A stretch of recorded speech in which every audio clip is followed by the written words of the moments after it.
अब यो चाहिँ समर लागिसक्यो केटाहरू। यो कोस्टान्जामा मेन सिटीमै छौँ भनौँ। अब यो मेन सिटीमा चाहिँ यो विकेन्डमा चाहिँ यो रोड नै बन्द गरेर यस्तरी रोडमा टेबलहरू बिछ्याएर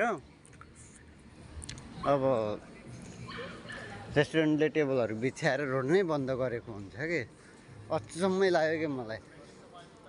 ल हेरौँ न, यो पुरा माथिसम्म यो रोडमै टेबल लगाएको छ। खोइ कस्तो विकेन्ड हो कस्तो हो। यो सोमबार र यो शनिबार र आइतबार चाहिँ एकदम यस्तै हुँदो रहेछ कि बिजी यो एरियामा। हामी बसमा सधैँ यो बाटो हुँदै आउँथ्यौँ। आज चाहिँ बसमा अर्कोपट्टि हुँदै आएको। एउटा यस्तै छ, हेरौँ न यहाँ।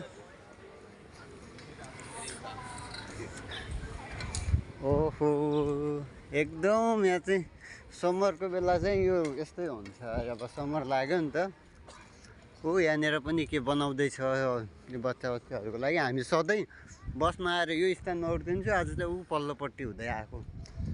यसरी रोडमै टेबलहरू बिछाएर बन्द गरेको हुँदो रहेछ कि यो 2 दिन आइतबार र शनिबार। खोइ मान्छेको भिड बढी भएर हो कि यो एरिया नै यस्तै बिजी हुँदो रहेछ। हाम्रो रेस्टुरेन्ट चाहिँ उतापट्टि हो। जे होस् रमाइलो नै भइरहेछ भनौँ। समर लाग्यो अब चट्ट केटाहरू।